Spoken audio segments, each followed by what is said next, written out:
Hello viewers, আসসালামু আলাইকুম। Defence always update চ্যানেলে সবাইকে স্বাগতম। আজকে নতুন একটি ভিডিও নিয়ে আপনাদের সঙ্গে হাজির হয়েছি। তো চলেন শুরু করা যাক।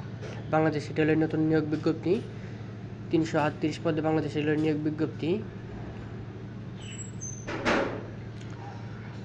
প্রতিষ্ঠান বাংলাদেশ রেলওয়ে, পদের নাম বিভিন্ন পদ সংখ্যা 338টি। আবেদন ফি 223 টাকা থেকে 112 টাকা পর্যন্ত লাগতে পারে। আবেদন লিঙ্ক ভিডিও ডেসক্রিপশনে দেওয়া থাকবে। আবেদনের শেষ তারিখ 28 August 2024। Bangladesh railway train examiner, train controller, train apprentice পদের সংশোধিত নিয়োগ বিজ্ঞপ্তি। তো ভিউয়ার্স, দেখতে পাচ্ছেন এই সার্কুলারটি অনেকদিন আগে প্রকাশিত হয়েছিল। আবেদনের শেষ তারিখ আসল 8/8/2024 বিকেল 5টা।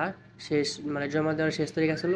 তো এখানে আবার নতুন একটি সংশোধিত নোটিশ বিজ্ঞপ্তি দেওয়া হয়েছে। অনলাইন আবেদন জমা দেওয়ার শেষ তারিখ 28/8/2024 বিকাল 5টা পর্যন্ত। এখনও যারা এই সার্কুলারে অ্যাপ্লাই করেন নাই, অতি তাড়াতাড়ি অ্যাপ্লাই করে ফেলেন। এই যে নিচে এই সার্কুলারটার আবেদন শেষ তারিখ আসলো 8/8/2024। এখন দেওয়া হয়েছে 28/8/2024। এখনও মাত্র আজকে হবে 19 তারিখ, 28 তারিখ পর্যন্ত লাস্ট ডেট। আর মাত্র 9 দিন টাইম আছে। এর মধ্যে আপনারা সবাই আবেদন করে ফেলেন।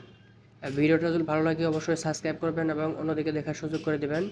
প্রতিনিয়ত ডিফেন্স বা অন্য সরকারি বেসরকারি চাকরি সার্কুলার পেতে আমাদের চ্যানেলের পাশে থাকেন।